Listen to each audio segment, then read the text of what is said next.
How to fix no app found to open URL error. Hi everyone, I'm here to assist you today. Without any delay, let's jump right in. First, open settings on your device. You will find this kind of screen pop up. In here, click on apps and notifications. After you click on apps and notifications, click on see all apps. Then you'll find a list of apps available on your device.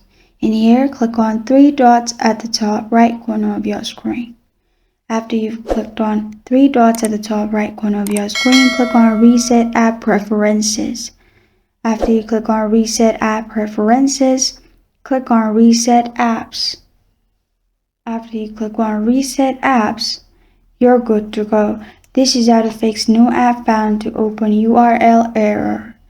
Thank you for joining me today. If this video helps you out, please leave a like and subscribe for more. Got a question or want to suggest a topic? Comment below. Thank you for watching.